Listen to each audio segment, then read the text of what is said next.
the next time the parade happens, the little boy is gone. He isn't just missing for one day, he is gone for a long, long time. No one tells you where he went. The big, heavy gates of the palace stay closed. The world gasped as Prince Louis seemingly vanished into thin air. No more playful waves from the royal balcony, no more laughter echoing through palace halls, no more glimpses of the youngest royal captured by photographers. For weeks, silence reigned. Until today, when the palace finally spoke. But their statement, though official, scratches only the surface. Beneath the polished words lies a tangled web of secret meetings, hushed warnings, and one fateful choice that could alter the monarchy forever. So, what really happened to Prince Louis? The vanishing of Prince Louis. For weeks, eyes across Britain had been fixed on a small, unsettling absence. Prince Louis, once the lively spark of every royal gathering, had stopped appearing in public. At first, it seemed like a minor oversight, perhaps a child unwell, or maybe deliberately kept away from the media's unrelenting gaze. But as the events came and went, the young prince's empty spot became impossible to ignore. The public, used to seeing every member of the family perfectly aligned and poised, now found themselves noticing what wasn't there. Royal engagements continued with their usual precision. Prince George stood stiffly behind his father. Princess Charlotte offered her serene, confident smile, and yet Louis's chair remained empty, a silent void in a perfectly choreographed world. Photographers clicked, journalists scribbled, and social media buzzed, but no official explanation arrived. The palace's silence only fueled speculation. The absence grew more pronounced during key events. At the recent Commonwealth Day service, followed by the color-changing ceremony and a solemn Remembrance Sunday, only 4 of the 5 expected family members appeared. Again, Prince Louis was missing. Each omission seemed deliberate, each silence loaded with questions that went unanswered. The nation's curiosity and concern deepened. Whispers transformed into murmurs, murmurs into public anxiety. Observers began piecing together a narrative from the fragments of appearances, guessing at reasons. Was it a health matter, a private family decision, or something more sensitive? A secret the palace was determined to keep. In a monarchy famed for its control of image and reputation, the conspicuous gap of a popular child was impossible to ignore. To the public, it felt less like protection and more like concealment, a puzzle with pieces deliberately withheld. Even those outside royal circles sensed the tension. The absence of a single child, a prince, created ripples in the carefully maintained image of stability. Prince Louis's disappearance was not just a family matter, it was a story of intrigue and speculation that captivated the nation. Every camera flash that failed to capture him, every ceremonial photograph missing his cheerful presence, became part of a growing, unanswered question. Why had the young prince vanished from the world stage without a word? In the midst of polished appearances and choreographed smiles, the silence surrounding Prince Louis became louder than any announcement. It was a quiet mystery, one that left the public guessing, the press hungry for answers, and the royal household under scrutiny like never before. The young prince's absence, initially dismissed as trivial, had grown into a symbol of something far more intriguing, and the nation waited, breath held, for the truth to emerge. The palace announced a sudden, carefully worded retreat for the young prince, claiming routine and privacy. But what really happened behind those closed doors? And what secrets were the headlines trying to hide? Let's find out. The silence behind the crown. Then came the moment no one expected. Headlines had erupted across screens worldwide, yet the castle itself remained eerily quiet.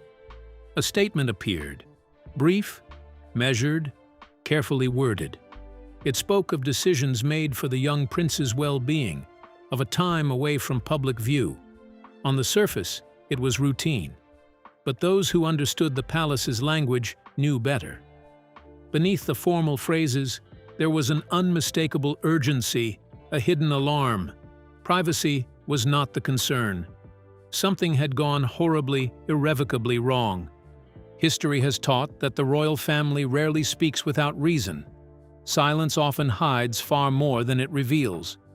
When a child disappears from public view, it rarely signals a simple break from tradition. It signals a disruption too profound to be discussed openly. And in this case, the subtle phrasing hinted at a problem far beyond normal control, a disturbance that even the palace could not smooth over with smiles and polished words. To truly grasp the weight of this absence, one must revisit the subtle signs previously dismissed. Footage from familiar events now takes on a grim significance. On the balcony, in front of cheering crowds, Prince Louis, usually a whirlwind of charm and energy, appeared oddly still, hands clasped, face blank, eyes scanning the distance rather than engaging with the audience. It was not mere shyness or childish awkwardness. It was a quiet, unspoken plea captured in frame after frame. A plea that had gone unnoticed at the time, buried beneath the spectacle of royal tradition. The family around him smiled, waved, performed for the world. Yet there he stood, an island of tension within the performance. The contrast between the practiced joy of his relatives and his muted presence was stark. Every gesture or lack thereof hinted at a deeper story, a story the palace would not, could not, openly tell. What might have seemed trivial or fleeting now loomed large. This absence was the symptom of something far more serious. When the announcement finally arrived, it confirmed what few dared to imagine. The young prince's removal from public life was permanent, a measure dictated not by whim, but by circumstance beyond comprehension. What had been dismissed as momentary stillness now revealed a deeper reality. Every silent gesture, every withheld glance, every carefully managed interaction painted a chilling picture. And so, the palace stood silent, not because it had nothing to say, but because the truth it carried was too dangerous, too fragile, and too urgent for the world to witness. In the heart of the crown, a child's quiet struggle had become a secret too weighty to share, leaving the world to wonder what had truly happened behind those polished doors. Even amid the palace's grandeur, Prince Louis's subtle struggles went unnoticed by most. But what exactly did the child behavior expert observe, and could these early signs reveal a deeper story behind royal life? The hidden strains behind royal smiles. Even amid the grandeur of the palace grounds, there are moments the cameras don't fully capture. Moments that speak louder than the applause. On one particular day, a renowned child behavior expert reviewed footage of the royal family, and her observations sent a quiet shock through those who would normally see only the polished image. Prince Louis, the youngest, displayed behaviors far from playful. His eyes often darted away, shoulders tensed at every cheer, and subtle fidgets betrayed an inner tension. What seemed like restlessness to the untrained eye was actually a silent struggle to cope with social pressure. Leaning away from the crowd, retreating into himself, he quietly revealed the weight of expectations even a child could feel. Catherine, elegant and composed, carried her own hidden worry. Her smile, flawless in public photographs, cracked for barely a second in the live footage. Her glance toward her son wasn't pride, it was anxiety, a fleeting signal that something might be amiss. Mothers often check on their children instinctively, but here the look was a delicate mixture of fear and caution. It lasted less than a heartbeat, yet it was unmistakable, a subtle hint that even in moments of celebration, a parent's vigilance never sleeps. Prince William, ever watchful, demonstrated control in small, almost invisible ways.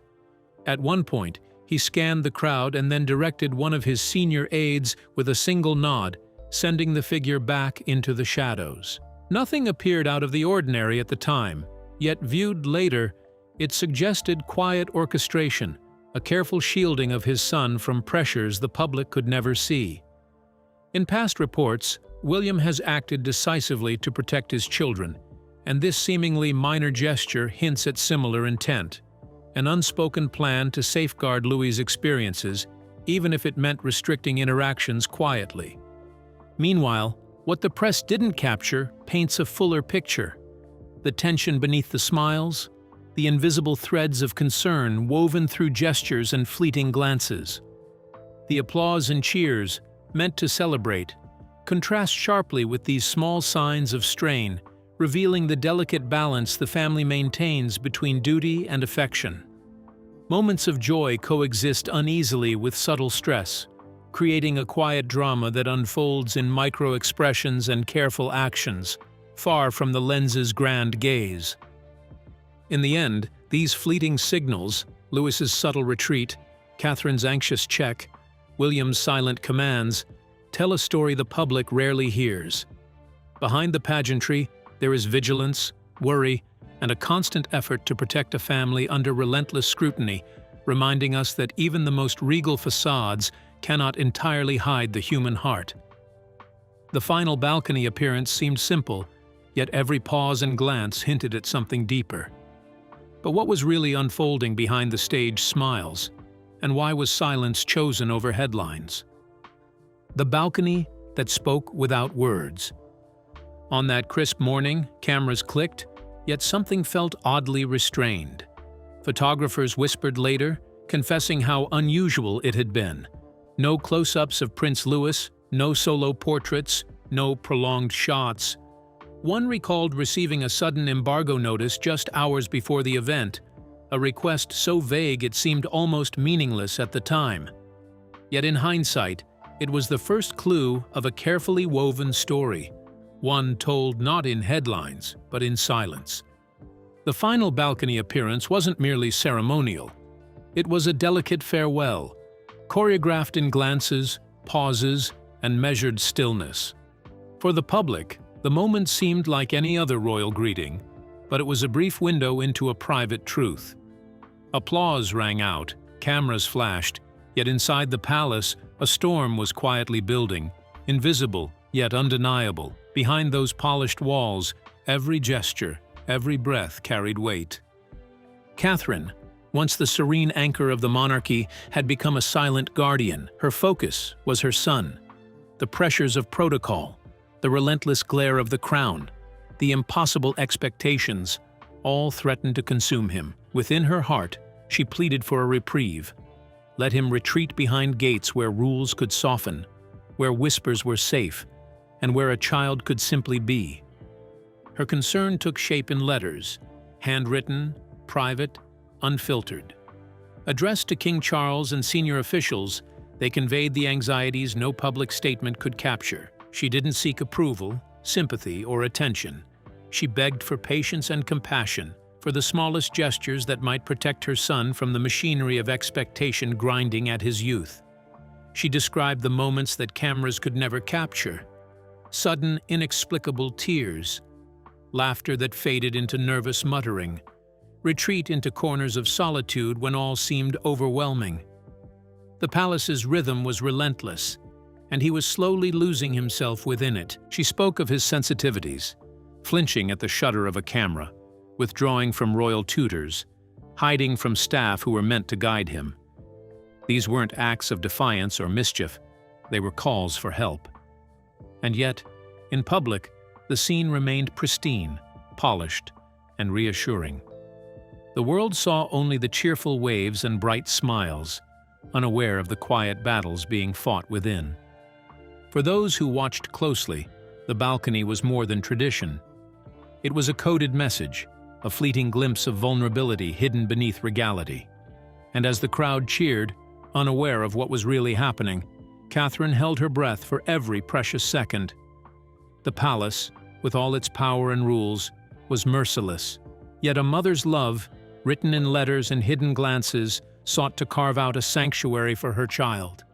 An invisible shield against the weight of expectation. A silent plea for mercy in a world that demanded perfection. The cameras captured the outward image of the ceremony. But behind that veneer, a story of quiet struggle, devotion, and protective urgency unfolded. A story that would never appear in the news, yet lingered in the spaces between shutter clicks, palace corridors, and the soft, unrecorded sighs of a mother fighting for her son.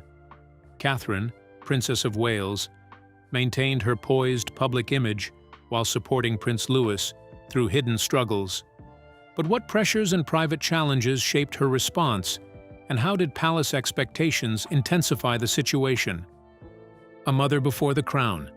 The moment the palace calendar demanded another perfect smile, everything changed. Behind the polished doors and carefully timed appearances, Catherine, Princess of Wales, was fighting a battle no briefing paper could solve.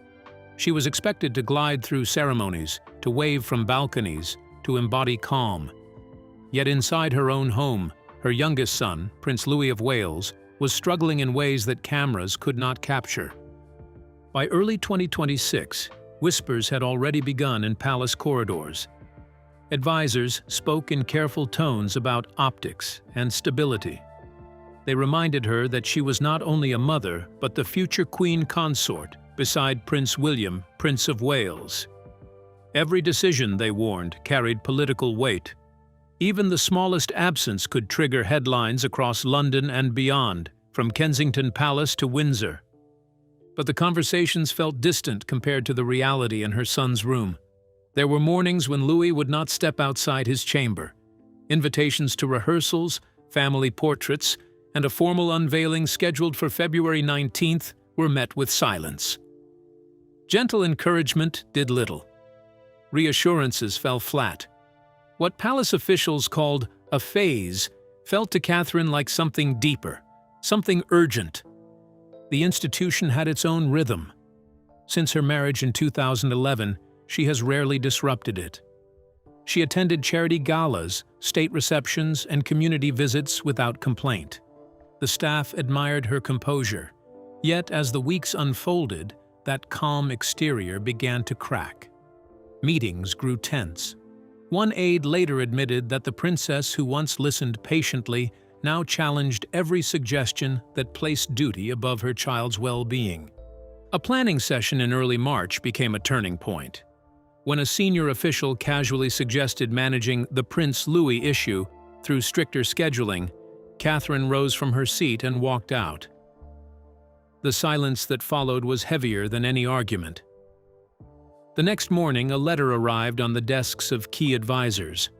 It was no longer a polite appeal for flexibility. It was firm, direct, and impossible to misread. Until her son felt secure, she would reconsider her public commitments. The real shock came days later. Louis refused to join his siblings for a last-minute appearance tied to a major palace engagement. Staff urged compromise. They proposed a shorter appearance, a controlled photo opportunity, anything to preserve the image. Catherine refused.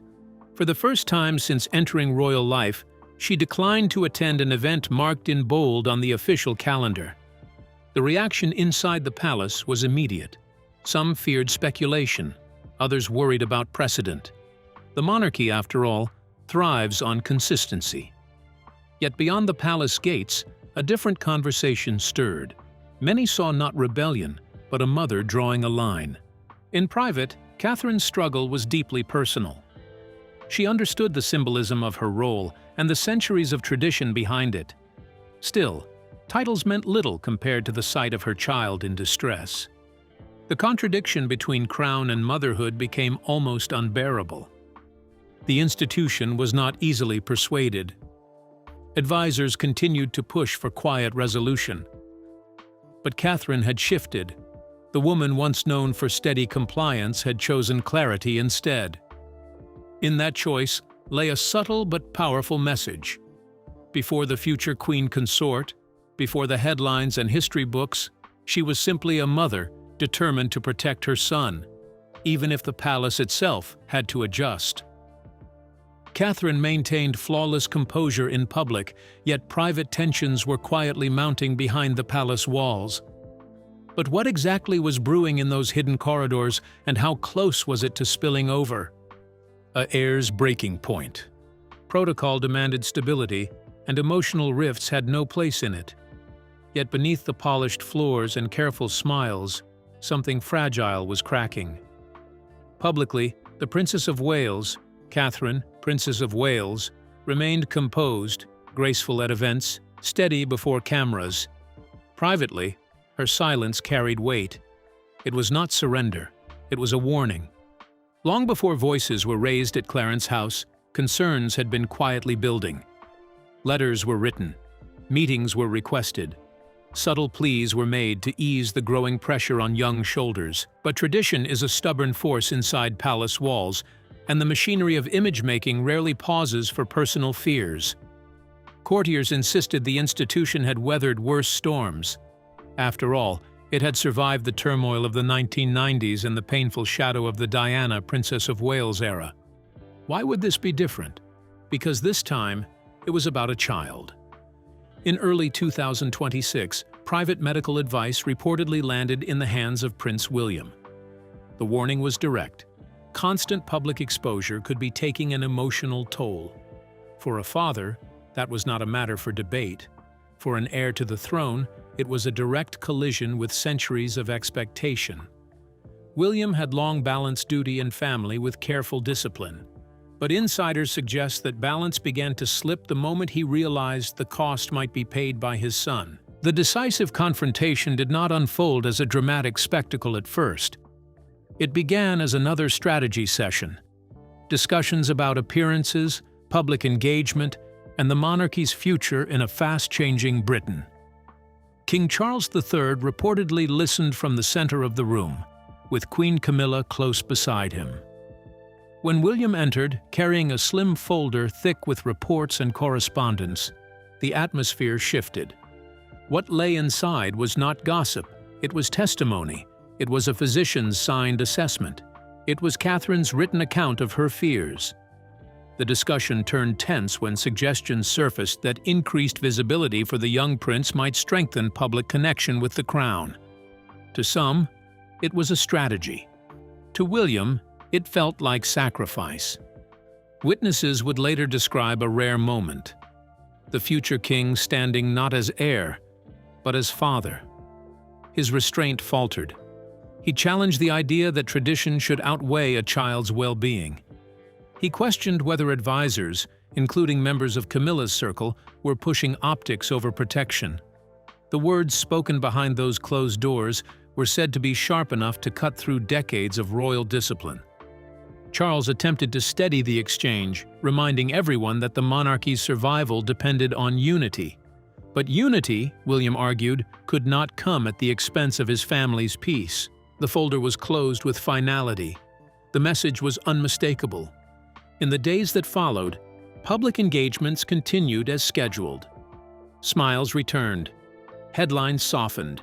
Yet something fundamental had shifted. The debate was no longer about tradition versus modern image. It had become a question of legacy. What kind of monarchy would endure, and at what personal cost? Behind the palace gates, the storm had not passed. It had only begun to redefine the future. Prince William faced a tense showdown inside Buckingham Palace, choosing to protect his son over appeasing the press. But what deeper fears or pressures led him to make such a bold decision? The choice that changed everything. It was not just manipulative, it was dangerous. The words hung in the air of a private room inside Buckingham Palace, where senior aides had gathered to settle what they believed was a simple matter of public scheduling. Instead, it turned into a confrontation no one expected. When a royal advisor warned that canceling appearances would create a damaging silence in the press, the response came swiftly. Then let them speculate. The calm but firm reply stunned the room. Prince William turned toward the advisor, his expression steady.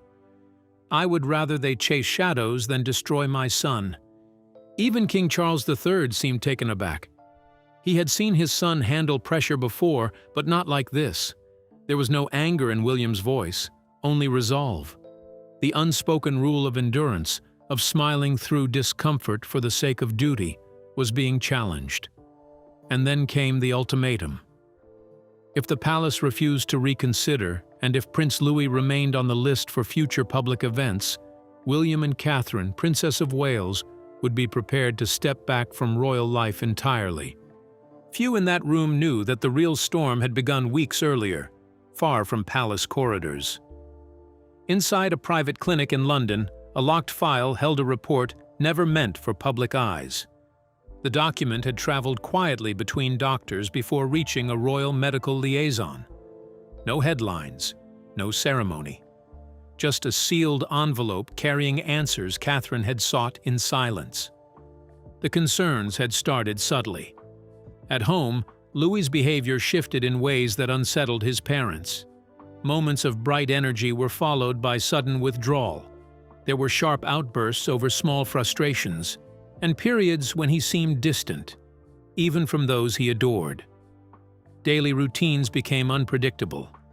Catherine, determined to understand, agreed to a confidential evaluation. She wanted clarity, not rumors. When the results arrived, they reframed everything. What some might dismiss as childhood moodiness required thoughtful care and protection. The palace machinery, however, runs on tradition and visibility. Appearances are not just events, they are symbols. And symbols are rarely shielded from scrutiny. William saw it differently. He had grown up under relentless lenses, watching every expression turned into a story. He would not allow the same weight to fall on his youngest child. The threat to leave royal duties was not dramatic theater. It was a line drawn in defense of family. The debate that followed was tense but decisive. Protecting a child outweighed preserving a calendar. Plans shifted. Engagements were revised. The silence the advisor feared became intentional, not accidental. Beyond the palace gates, the public saw only subtle changes. Fewer appearances, a quieter season for the young prince. What they did not see was a father redefining duty, not as unwavering exposure, but as unwavering protection. In the end, the monarchy faced a truth larger than headlines. Tradition matters, but family comes first. And sometimes, the bravest act is choosing privacy over performance. Catherine had just received a startling medical report revealing a rare neurological vulnerability worsened by royal life. But how did her early experiences shape her resilience or put her at risk? The day. The spotlight dimmed. No one inside the palace expected the medical report to land with such quiet force. Catherine had braced herself for concern, perhaps even caution, but not for the words that stared back at her from the final page. The specialists had identified signs of a rare neurological vulnerability, manageable, they said, yet dangerously sensitive to prolonged stress. Crowds, flashing cameras, endless ceremonies. The very pillars of royal life were making it worse. One doctor's warning cut through the room. Continued exposure could lead to lasting psychological harm. By the time carefully polished statements reached the public, the true weight of that conclusion had already settled behind closed doors. In places like Kensington Palace and beyond, decisions were being made that would never fully appear in official briefings. Beneath the uniforms, the traditions, and the centuries of expectation, a mother and father were confronting a fear no title could soften. The change became unmistakable after the spring events of 2024, when young Prince Louis was suddenly seen less and less. His absence spoke louder than any balcony wave ever had. To the outside world, it was a simple matter of private family time. Inside the royal household, however, the air felt different. Something fragile had been exposed, not scandal, not rebellion, but vulnerability. Royal life has always demanded composure. From the grand ceremonies at Buckingham Palace to solemn appearances before global cameras, perfection is expected, especially from the youngest members. Yet perfection is a heavy costume for a child. The report made that painfully clear. Protecting him would mean adjusting long-standing traditions, reducing appearances, and quietly rewriting expectations that had once seemed unshakable. Rumors inevitably filled the silence. Some whispered of hidden tensions, others of private disagreements within the institution. A few even reached back to old stories and predictions spoken decades earlier, as though destiny itself had intervened. but those who truly understood the moment saw something simpler: a family choosing well-being over spectacle. When the palace gates close each evening, the monarchy becomes less of an institution and more of a home. And in that home, difficult choices echo far louder than applause. The day Prince Louis stepped away from the relentless spotlight, the crown itself seemed to bend, just slightly. Not in weakness, but in recognition that even the strongest traditions must sometimes yield to protect the smallest voice. Whether this retreat marks a brief pause or the beginning of a larger transformation remains uncertain. What is clear is that the silence surrounding one child has reshaped the rhythm of royal life in ways the world may only slowly come to understand. So, what do you think really forced the palace to finally address Prince Louis's sudden disappearance? And could there be a shocking statement hiding a deeper truth? We'd like to hear your thoughts. Don't forget to subscribe